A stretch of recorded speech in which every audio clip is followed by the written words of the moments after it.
Good morning, ladies and gentlemen. I hope you all slept well last night.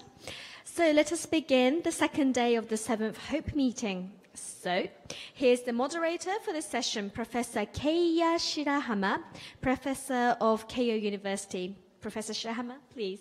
Okay. Good morning, ladies and gentlemen. I am Keiya Shirahama from Keio University. It is my great pleasure to preside this lecture session. So I'd like to introduce the lecturer, Professor Douglas OSHEROFF, a Nobel Laureate in 1996. By way of brief profile, he was born in Aberdeen, Washington, the United States. He graduated from California Institute of Technology in 1967. Professor OSHEROFF had begun to study low-temperature physics at Cornell University as a graduate student of Professor David Lee. At Cornell, he discovered superfluidity of liquid helium-3. After taking his PhD by this helium-3 discovery, he studied a new ultra-low temperature laboratory at Bell Laboratories as a staff scientist. In Bell Labs, he not only revealed many intriguing properties of superfluid helium-3, but also discovered novel antiferromagnetic phenomena in solid helium-3, and also electronic localization in two-dimensional metallic films. In 1987, he moved to Stanford University, where he discovered important properties of gases at very low temperatures. In 1992, he was given the title of J.G. Jackson and C.J. Wood Professor of Physics from Stanford. He was awarded the Nobel Prize in Physics in 1996 for the discovery of superfluidity in helium-3. The prize was shared with Professor David Lee, who is Professor OSHEROFF's thesis advisor, and the late Professor Robert Richardson, who was another mentor of Professor OSHEROFF at Cornell. Today, Professor OSHEROFF will speak on the subject titled, How Advances in Science Are Made. Professor OSHEROFF, please.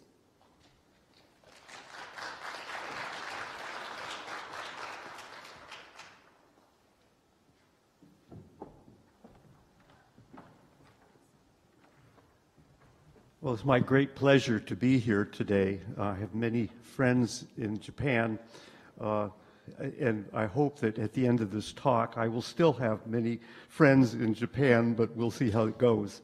I always get nervous. I would say, besides being a scientist, I am a photographer, and so you'll see from time to time some of my photographic images. This is the Golden Gate Bridge, and in the background is the skylights of San Francisco. It's a beautiful place, and I encourage you to come. And the San Francisco Bureau, Tourist Bureau, encourages you to come to San Francisco as well. So the talk, really, the thesis of this talk is that those discoveries that most change the way we think about nature can't be anticipated. How then are such discoveries made, and are there research strategies that can increase one's chances of making such a discovery? And the background here is the Death Valley in California, Central California. So let me illustrate this with a linked chain of discoveries and inventions, starting with this person here. This is Heikki Camerlionis, and at the turn of the last century, Onus was in competition with Dewar to see who could first liquefy the lightest and most inert of the atmospheric gases. And it looked like Dewar had won, but I'm getting ahead of myself. So Heikki Camerlionis got actually the Nobel Prize for Physics in 1913 for his discovery, and I suppose that was really the discovery of superconductivity. So what happened was Onus got an associate of his to measure the electrical resistance of mercury as a function of temperature. And so here you can see that as he's cooling the sample down, this is 4.2 Kelvin, that the electrical resistance is dropping continuously. But then there was a discontinuous drop to a temperature that was less than 10 to the minus 5 ohms, a very, very low electrical resistance indeed. This was, of course, the first, the discovery of superfluidity, superconductivity.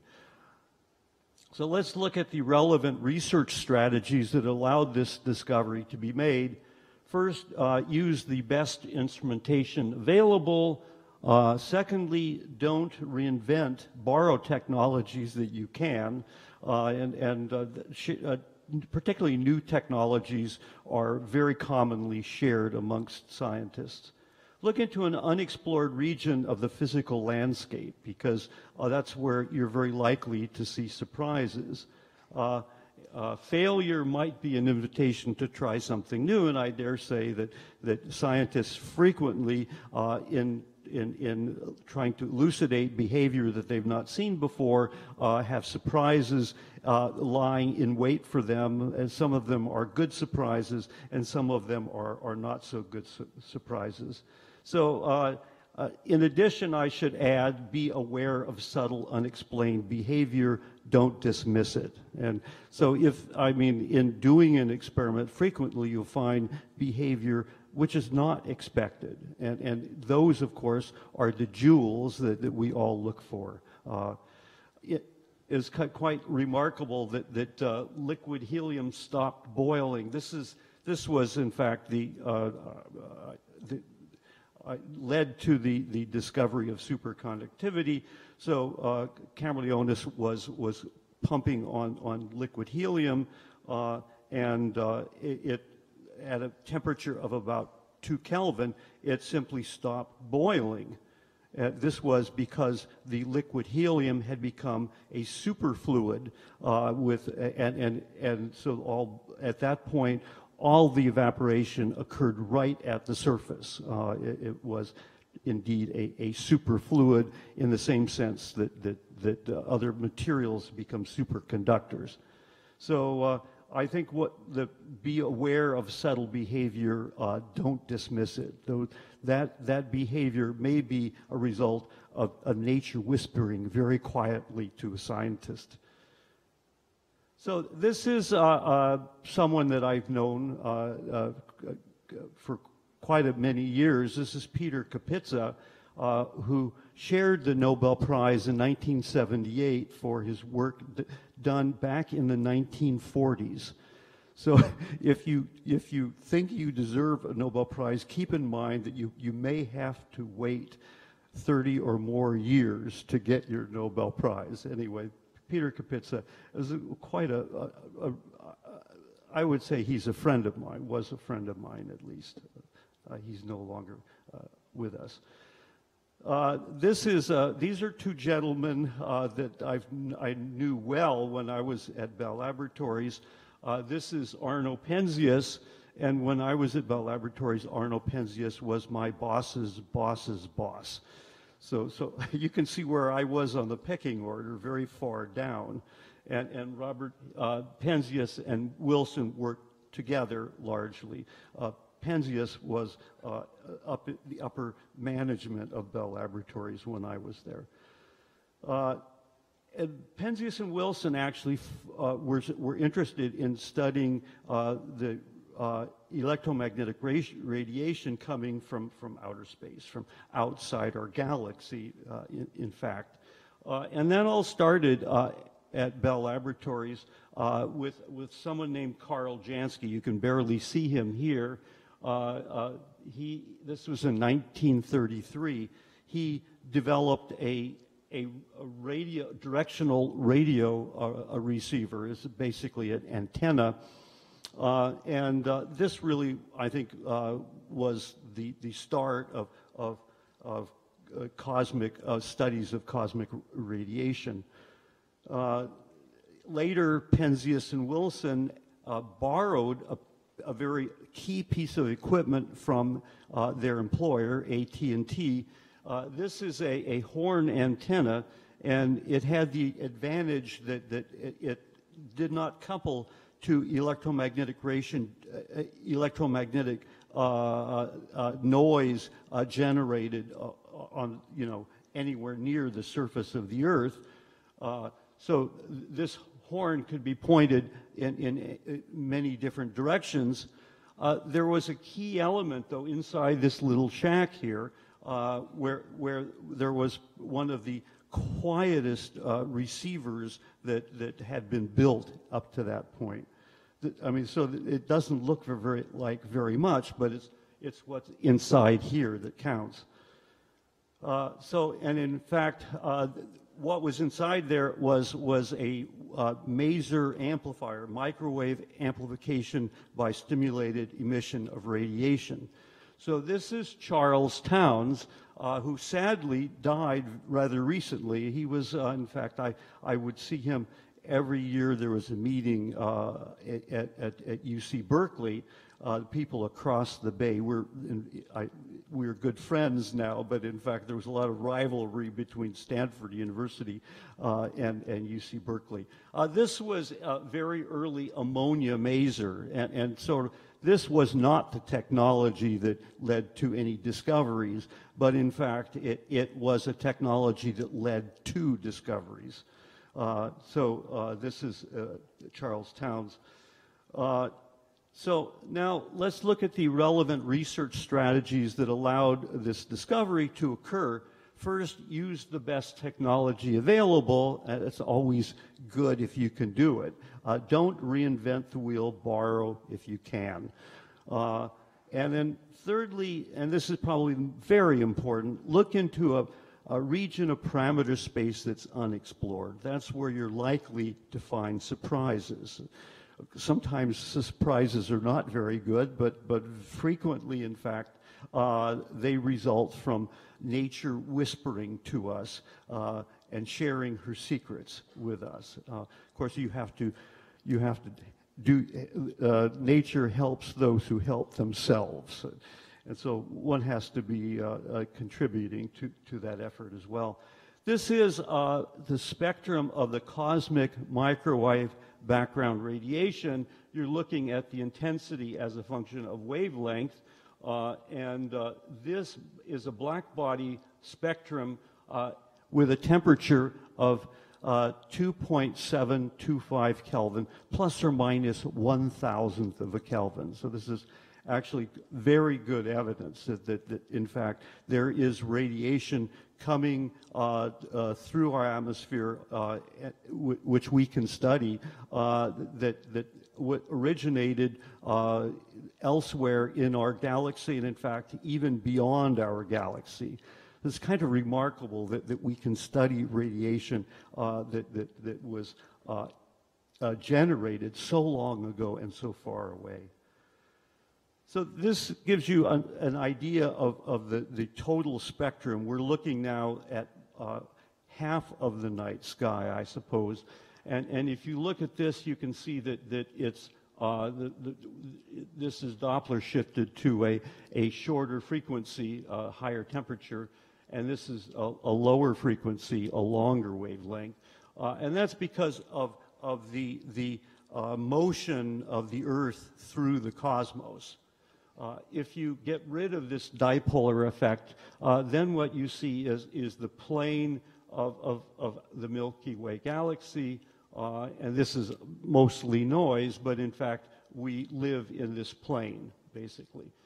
And then finally, you can get rid of this, and then you find uniform fluctuations over the entire night sky, that they've been there for, I hesitate to say how long, but probably millions of years. So the people that actually contributed most, I suppose, to our realization of what that radiation was were John Mather and George Smoot, and they shared the Nobel Prize in 2006 for their discovery of the black body form and anisotropy of the cosmic microwave background radiation. So it's not just the radiation itself, but in fact the specific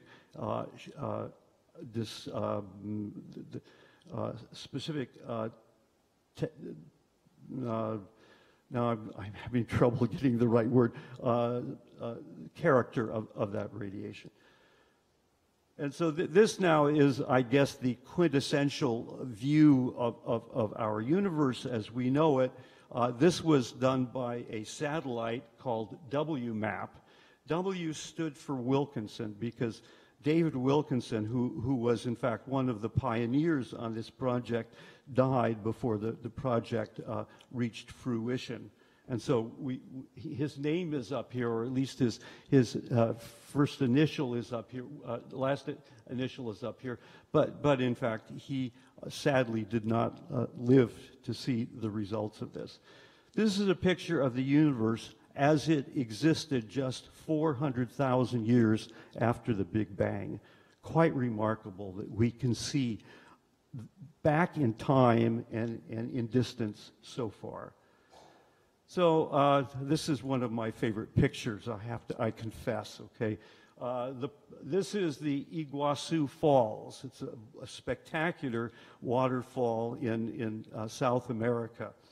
But what I'm supposed to be talking about is physics now.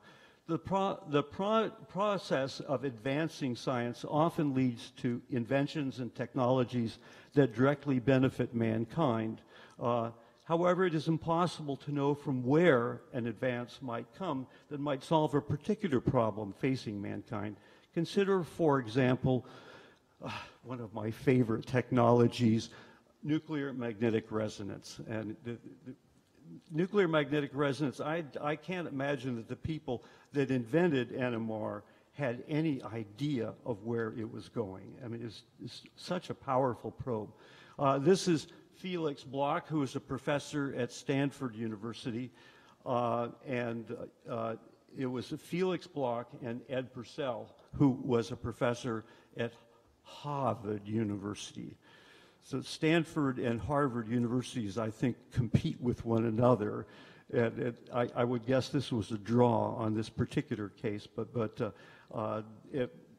unfortunately, in 1952, I was very young, so I was not aware of what was going on there. But this was one of the most exciting moments, I suppose, for any scientist to know what was going on at this point.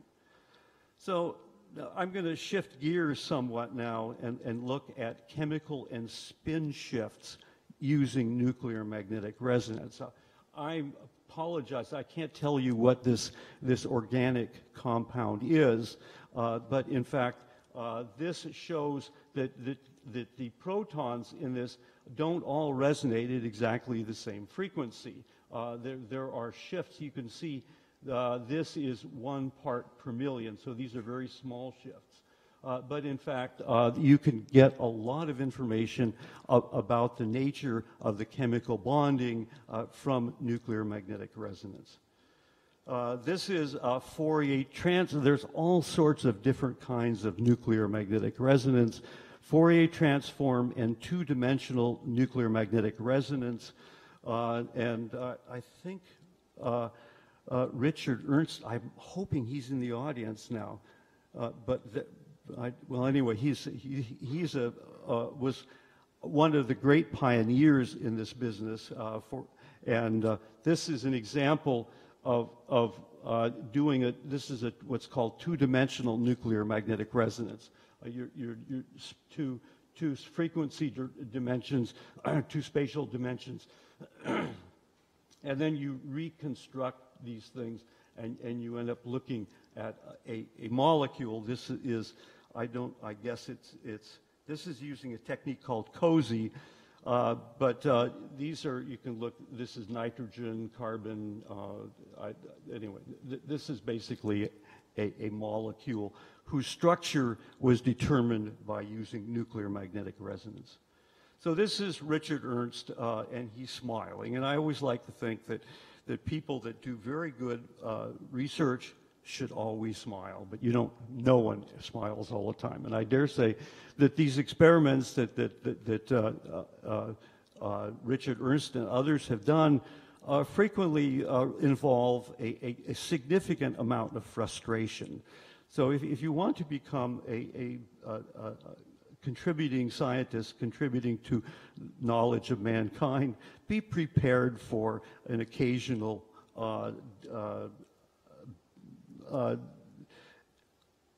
some unpleasant surprises are almost bound to occur. So this is from Kurt Wutrecht.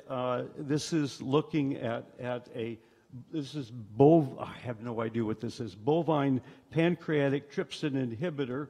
And you're looking at this thing essentially in 3 dimensions in aqueous solution. But you know, and you're actually sort of seeing, I think there's some evidence for some motion here. You're looking at a single molecule in this, and it's really quite remarkable what you can do. So Kurt Wutrecht was one of the lucky ones, I suppose, that shared, well, he got the Nobel Prize. He didn't share it. He got it. Okay, this is Kurt Wutrecht, and he's getting the Nobel Prize from King Carl Gustaf of Sweden. This was in 2002. And I've done a casual study, nothing exhaustive, but it seems to me that whenever anyone is getting the Nobel diploma from the King of Sweden, they tend to smile. And that was certainly true in this case. So this is what you can do with NMR, nuclear magnetic resonance. So this is, I think, a healthy human knee. My right knee is now made of titanium, and I think my left knee is going in that direction. But in fact, one can do these essentially non-invasive technologies and learn a lot about the human anatomy without having to actually cut anyone open. NMR is a great probe for that. And so this is, we just talked about the Nobel Prize in 2002, and now here's the Nobel Prize, not in physics or chemistry, but in physiology or medicine. And Paul Lauterbur is someone that when I was, there were national or international meetings, NMR people, and that's where I got to know Paul Lauterbur. He's a wonderful person and a really smart person as well. Unfortunately, I've never met Peter Mansfield, but it's again, this was we had a Nobel Prize for NMR in 2001, 2002, 2003. Quite a record, I would say. Well, now this is a technology that has not won a Nobel Prize, and I dare say, in fact, you can tell from the name here that this is a Japanese contribution. So Seiji Ogawa, but the work was actually done, I think, largely in the United States, at least the part that I know anything about. So what we're looking at here, we are looking at those places in the human brain, this is the human brain here, that are processing information. Because when they do that, when they process information, they're changing the oxygenation state of hemoglobin, and that shows up in these nuclear magnetic resonance images. And so you can actually see, of course you can't tell what the patient is thinking, but you can certainly find out where the thought processes are going on inside the brain. Really quite an amazing set of technologies, perhaps. And so now I'm changing gears, and I'm going to talk a little bit on a personal note, I suppose, my story of discovery. I was actually, well, to begin my life with the beginning of my life, I must record that I was born. This is my family. I was son number 2 right here. I guess I was probably about, maybe 8 to 10 years old in this picture. My father was a medical doctor. He actually, I was one of his favorite patients, I suppose, because I was forever doing things that had to be sewn up. I'm lucky to have survived my childhood. So this is my father. My mother had been a nurse, but gave up nursing to raise an unruly, uncontrollable brood of 5 youngsters.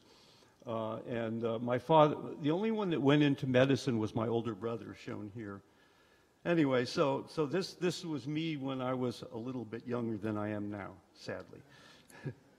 Okay, so I think the person that actually most influenced the way I think about science was my high school chemistry teacher. So this is William Hawk was his name, and this is was the science club, I think is what it was called, or something like that. And so William Hawk, let's see, I think it's, well, we don't have it, but said his idea was that you communicate with nature. By doing an experiment, you're asking nature a question, and nature has to answer your questions, but nature's answers, of course, are a bit obscure, so then you have to ask more questions. What happened, actually, he came into class and he had a milk carton, a 1-liter milk carton, and he shook it. You could hear that there was something in there, and he said, research is like trying to find out what's inside the milk carton. And he says, every time you do an experiment, you're asking a question of nature. Nature has to answer your questions, but nature's answers are perhaps a bit obscure. So then you have to ask more questions. And the way William Hawk described that is the way I still think about research to this very day. Unfortunately, he died. It was kind of, I wish that I could come to him now and say, look at what you did for me. But he's not with us anymore. So in the meantime, though, there were a lot of my friends. We loved gunpowder. I think that Nobel loved gunpowder as well. But he actually, I guess, made a fair amount of money from his gunpowder. Anyway, and so these are my friends that blew things up. This was my debate partner in high school. Anyway, let's keep going. I went to Caltech as an undergraduate, and this was when Richard Feynman was teaching physics to every Caltech student. It didn't matter who you are. You had to take, I think it was 2 years of Feynman physics. And it was quite challenging for some students, but for other students, it was exciting and uplifting, and it was something that we all treasure to this day.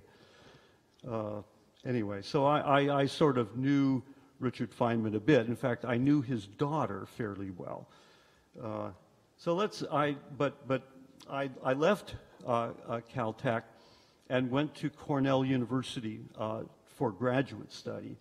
So this is far above Cayuga's waters, if I may. Far above Cayuga's waters, with its waves of blue. Anyway, I apologize for that. So I went to Cornell, and there were new cooling technologies being developed at that time. So I was a graduate student in the physics department, and this was a schematic of an early helium-3, helium-4 dilution refrigerator. I mean, this thing would reach temperatures typically, if on a good day, maybe 12 to 14 thousandths of a degree above absolute zero. It's quite remarkable that a graduate student could have built a piece of apparatus that would do that. But in fact, the technology was relatively straightforward, but a very exciting time to be in the field of low temperature physics. So this is a picture of, I'm also a passionate photographer, I should say. And so this is a picture of my helium-3, helium-4 dilution refrigerator. This is what's called the still. There's a mixture of a liquid helium-3 and helium-4. And the two, they sound, the difference is only one neutron in the nucleus, but the properties of helium-3 and helium-4 are vastly different from one another. So these are 4 heat exchangers that there's a still up here, you pump on the still, and what comes out is the lighter isotope, the helium-3 isotope. And that causes the helium-3 to be, go through this series of heat exchangers and go into this, which is called the mixing chamber at low temperatures. So this is actually where all the cooling takes place.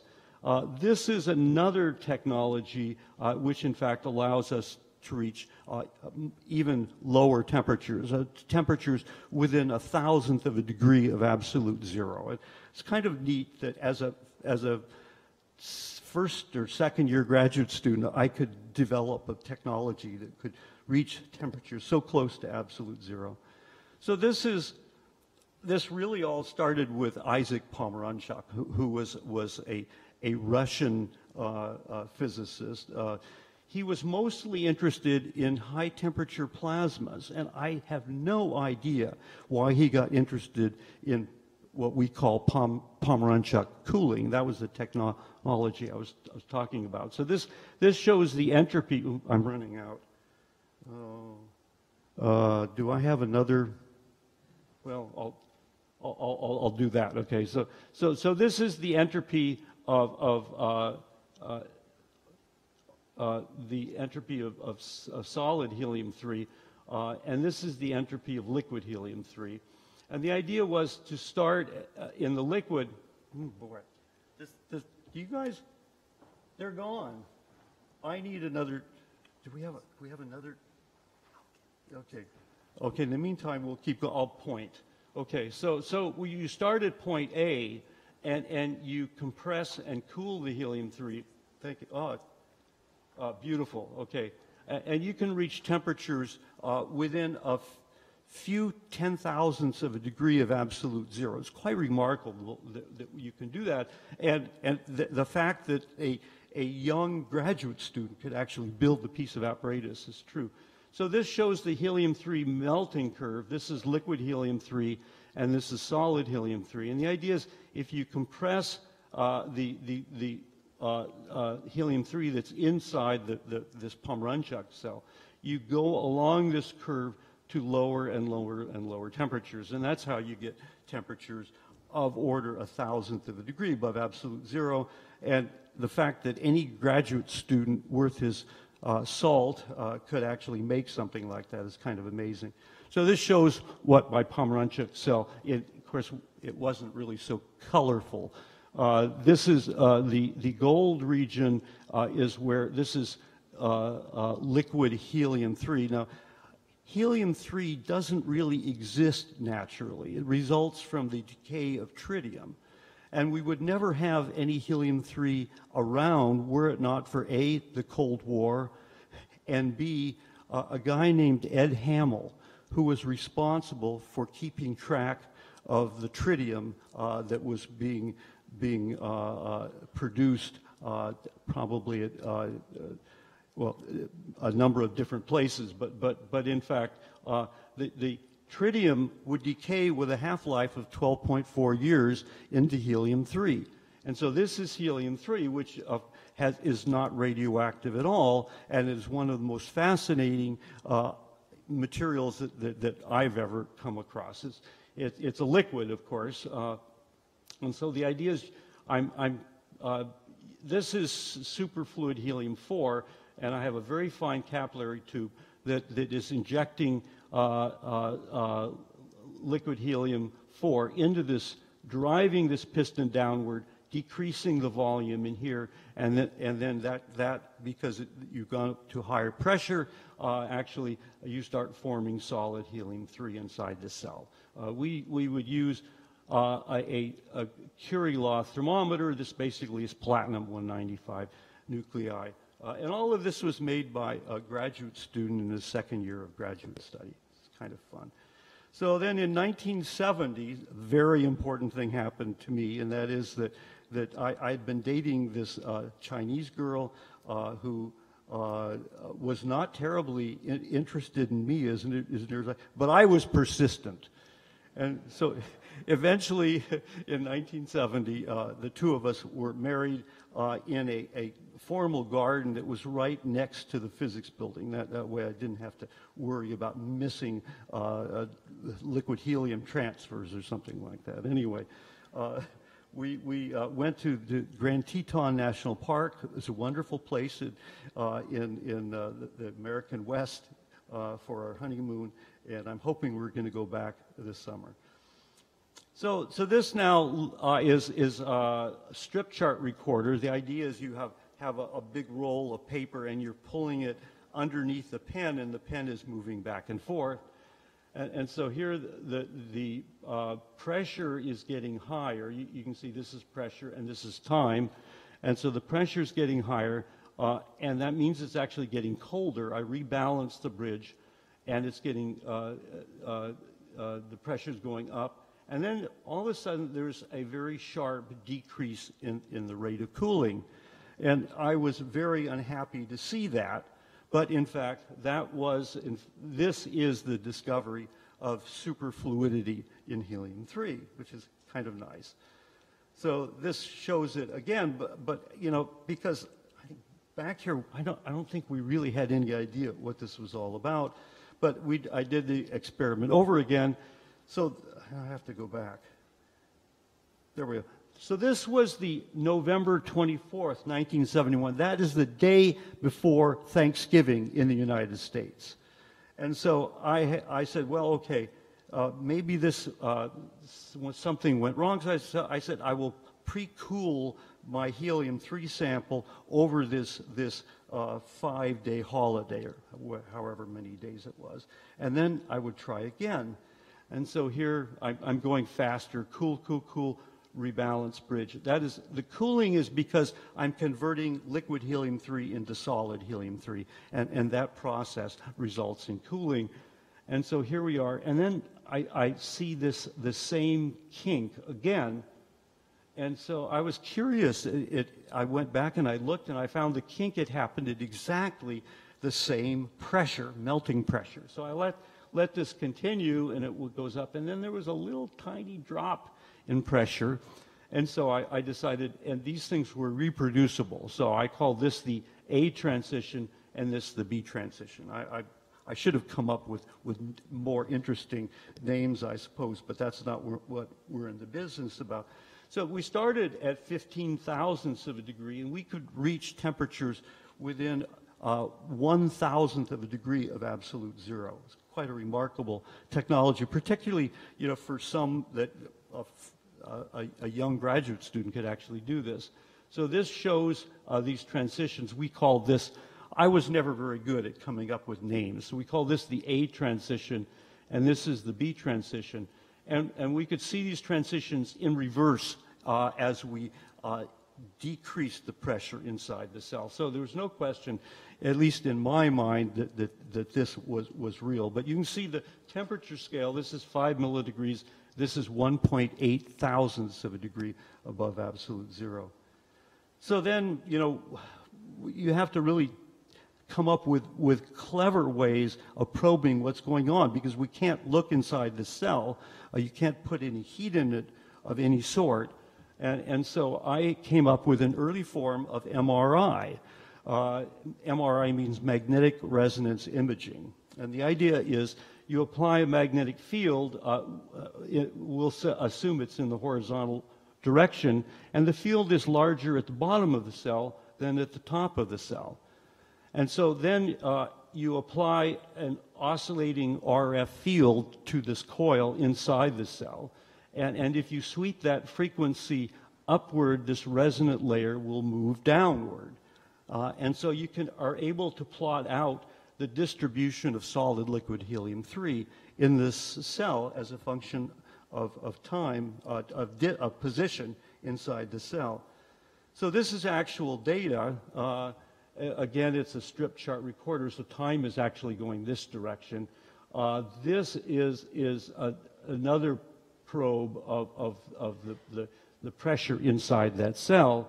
So we come along, and all of a sudden there was this jump in the pressure, and so I was now ready for it. I looked down here. This is the top of these NMR peaks. This is NMR on liquid helium-3.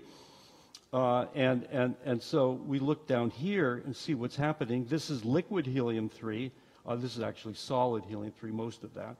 And then all of a sudden, there's this kink, which I called B. I was never very good at names. And at that point, in fact, the liquid NMR signal dropped by over a factor of 2. So then I went, I knew exactly what this was. And so this is April 20th at 2:40 in the morning. This is a wonderful time to work in a laboratory. No one bothers you. And it's not just that they don't bother you, but in fact, there's less radio frequency interference and things like that. So working late at night is a jewel. It's something that you lust after. You want to work late at night because that's when all the good stuff gets done. So I wrote in my lab book at 2:40 in the morning, have discovered the BCS, transition in liquid helium-3. Now, BCS, the initials Bardeen, Cooper, and Schrieffer, these are the three people that invented nuclear magnetic resonance. BCS, yeah. And they used NMR to actually untangle this mystery of what this was all about. And so I basically explained what this was, and so the next morning, well, actually, I didn't wait for morning. I ran around the basement of Clark Hall. That's where all the experimental groups are, to share this exciting news with some of my colleagues. But it turns out there was absolutely no one there. Now, I mean, this was a very legitimate hour to be working, 2:40 in the morning. And so eventually I was desperate, and I went up to the top floor. That's where the theorists hang out. Now, I think the theorists like to be up at the top because they think they're closer to God. And so, but there were no theorists up there. And so at 4 in the morning, I couldn't stand it. I called up David Lee, my thesis advisor, told him what I saw, and he agreed. So he called me back 2 hours later. He couldn't get him back to sleep.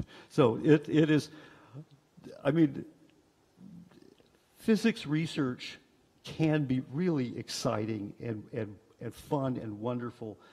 In addition to learning a lot about the properties of these systems and how nature operates and stuff like that, sometimes you get some really exciting results that you had never expected, and this is one of those examples. So this shows now I've kind of cleaned up my act a little bit. This is all a solid helium-3, but buried inside here is a little bit of liquid helium-3. You can't see it. I couldn't see it at that time because it was covered in all this solid helium-3. So then I start cooling down, and as I cool, this liquid helium-3, which is undergoing nuclear spin ordering, is shifting its frequency, and so it goes from this low frequency to higher frequency. So this is the shift is 1230 hertz, and then 1890 hertz, and then 3400 hertz. And then eventually what happens is that this thing almost instantaneously drops back underneath this solid helium-3 signal. So this really is kind of remarkable for me. This shows the liquid NMR frequency squared minus the solid NMR frequency squared as a function of melting pressure, or you can think of it as time or something like that. And all of the data collapses on this single curve over a huge range, factor of 20 range in magnetic fields. So this seemed really very exciting. We sent this to Tony Leggett was the theorist who was one of the people that gave me advice. But we sent this to physical review letters. That's one of the best places to publish exciting new results. And well, what happens? Okay, so yeah, I think I may have one slide missing. We'll find out. And so here's some of the strategies that allowed me to make this discovery. First, utilize new technologies to view nature from a new perspective or in a different realm. Secondly, don't give up when things are going badly. Failure may be an invitation to try something new. Thirdly, spend a little time doing something different. Curiosity-driven research is fun, and it can be rewarding. And fourth, avoid too many commitments. At this time, I had a graduate student who was more interested in ballroom dancing than in doing NMR experiments in my laboratory. And so, you know, she wasn't there when I made the discovery. It was kind of sad. Anyway, avoid too many commitments, and then finally back off from what you're doing occasionally to gain a better perspective on the task at hand. We become myopic when we focus too tightly on our work. And so I think these are all really remarkably good bits of advice for young people, and I hope there are some young people in the audience there. And so if you follow all of those, and you're very lucky, you too can be standing in front of a photographer who's taking pictures of you and your new Nobel medal. So that's what this was about. This was David Lee, my thesis advisor, yours too. My goodness, the beard was dark back in those days. And Bob Richardson, and these are our Nobel medals. Now, I hate to say it, I don't want to make it look like I'm an ungrateful, but in fact, my Nobel medal, which is of course made of an alloy of gold, it resides very happily in the safe deposit box in the bank. And I never get to see the darn thing. So I think, you know, I think the Nobel Foundation should give out 2 gold medals. We'll see if that happens. Anyway, and there was actually another person that was really responsible for this discovery, and that is a theorist named Tony Leggett, who was actually fairly young at that time. And then so Leggett, Abrikosov, and Ginsburg, two Russians and one American, shared another Nobel Prize for properties of helium-3. So finally, and I'm almost done, this is a schematic diagram, and I've showed that to you already. There are a couple of things I might want to add about that. We measured the pressure, very high resolution, with a capacitive pressure transducer. We have a very thin gap between 2 capacitance plates, and as this pressure built up, these plates would get closer together. And I mean, these very clever technologies are very easy to build. Graduate students do these things all the time. But having the good idea of how you do that, that's an important thing. So this is the liquid helium-3. We measured the temperature. It's a Curie law thermometer. These are platinum wires, and platinum, I can't remember which, platinum 195 has a hefty nuclear spin.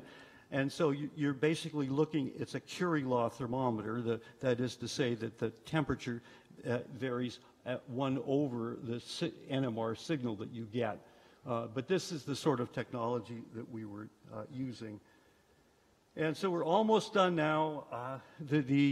I want to say that advances in science are seldom made by individuals alone. They result from the progress of the scientific community, asking questions, developing new technologies to answer those questions, and sharing their results and their ideas with others. To have rapid progress in science, one must support scientific research broadly and encourage scientists to interact with one another and to spend a bit of their time satisfying their own curiosities. This is how advances in science are made. And so this is a picture that I took at the Palo Alto wetlands. That's a beautiful great egret. But I just wanted to add, as a parting thought, to decline a challenge for fear of failure is to fail at the onset. Good scientists learn almost as much from their failures as they do from their successes. Thank you.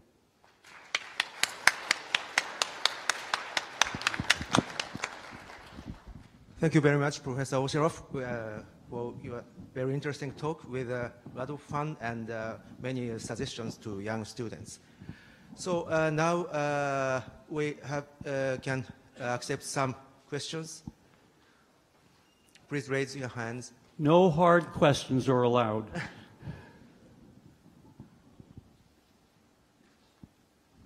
Yes.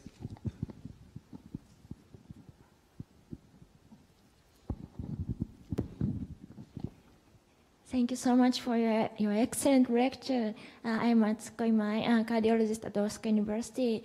I'd like to know what is yet undiscovered advantage of helium-3 over helium-4 in MRI for scan for human body.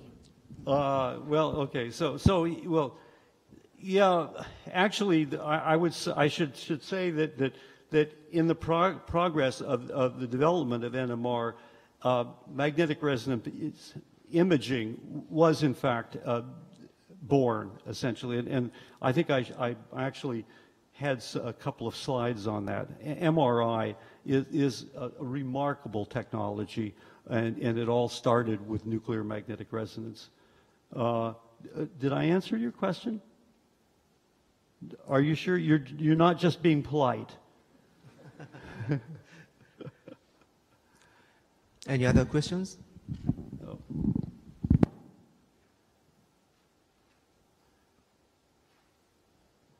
Well, how many? Let me ask some questions. How many people in the audience have ever done nuclear magnetic resonance? Quite a few. Yeah. So I mean, could anyone say what they use NMR for, nuclear magnetic resonance? If you've used it, you must have used it for some purpose. Yes?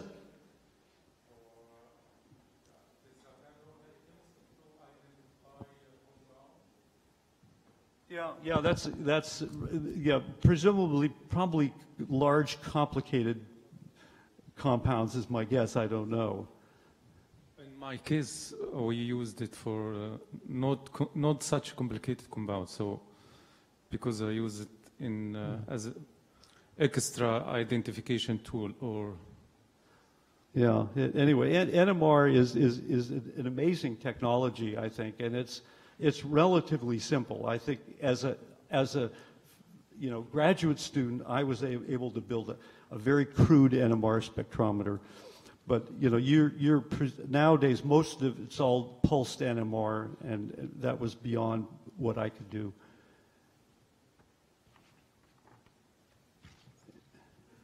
Yes.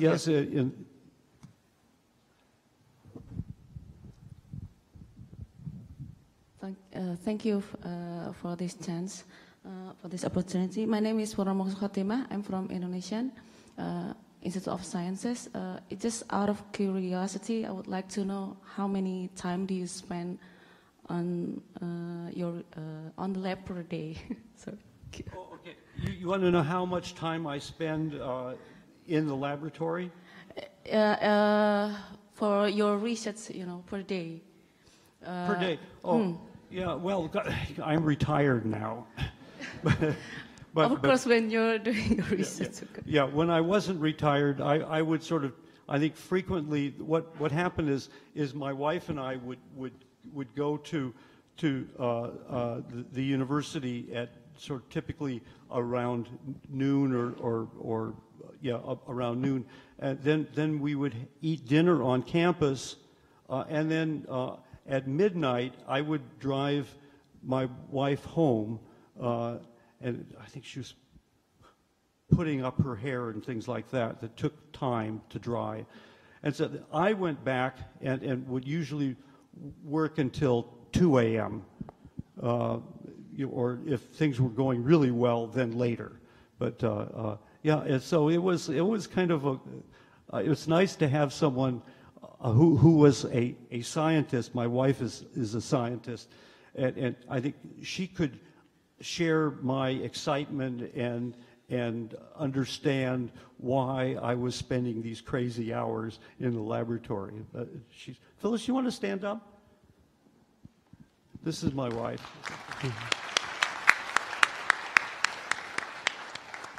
Yeah, she of course did not share the Nobel Prize, but perhaps she should have. Okay, any other questions?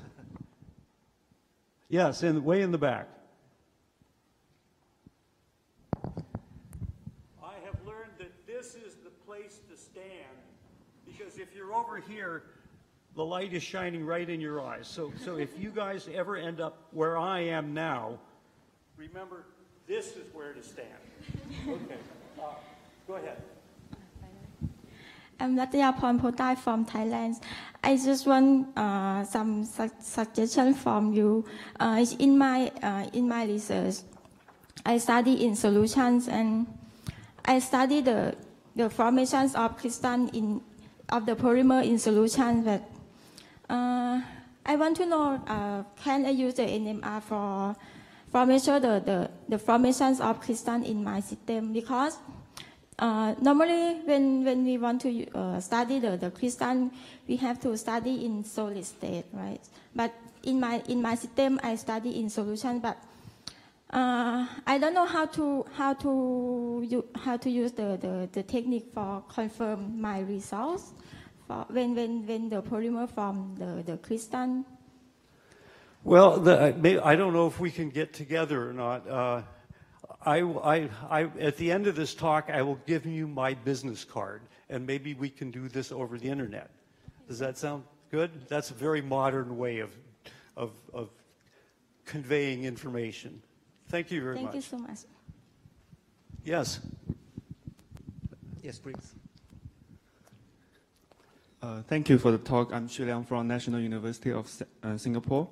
I'm just very curious, how do you balance between daily life and science during your graduate study?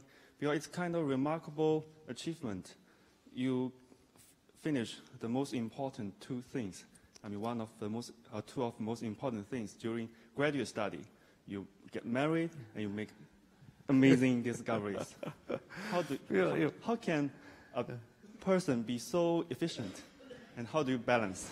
Well, first let me say that my wife is also a scientist, and so I think she appreciated quite well, my need to be in the laboratory at these god-awful hours. But I think that she shared the excitement that I had when I made these discoveries. So I think we make a very good team. I just don't think was ever any friction between us. I think we appreciated what the other one was doing, and we were quite able to move our schedules around so that we weren't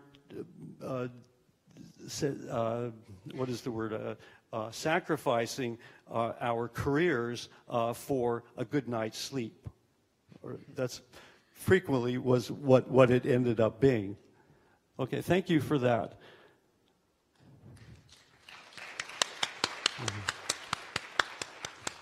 Thank you very much, Professor OSHEROFF. But now we still have about 30 minutes. So how come everyone clapped all of a sudden? What are you suggesting? No, we can accept one more quick question, if you have. No. There's someone way back there. Oh, yeah. Hello, Amir Goldenthal, Bar-Ilan University, Israel. Why have you decided to be an experimentalist? Oh, that was actually a very easy decision for me. I'm not very good as a theorist. And so I think experimental, and you know, I started tearing my toys apart when I was, I think, 5 years old.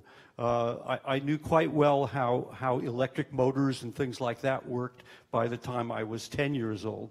So you know, I started out, and I think it was largely my father was a medical doctor, and I guess he would talk to his patients about my interests, and so frequently they would bring things to my father's medical office to give to me to play with. And that, I mean, I think before I graduated from high school, I had put together a 100,000 volt X-ray machine. So, I mean, of course, it isn't that hard. Once you get the 100,000 volt transformer, that's the biggest thing. Then you need to get the tube. But I think probably for me, the luckiest part was that my parents were willing to trust me enough to with all of these potentially lethal technologies I had. But in fact, I just, you know, I blessed is the only way I can say, can phrase it. My parents were just remarkably tolerant of all of the stuff that I was doing. And even so, as to my father bringing things home, that, you know, I remember, for instance, I had a whole bunch of paper capacitors from the telephone company, and I charged these things up to 600 volts, and then without looking, I discharged the capacitors across my body, and the next thing I knew, I was on the other side of the room, and I had no idea how long I'd been there. So that's the kind of thing that I didn't tell my parents. So, thank you very much. Okay. Okay, let's close the session. So let's thank Professor OSHEROFF again. Thank you very much.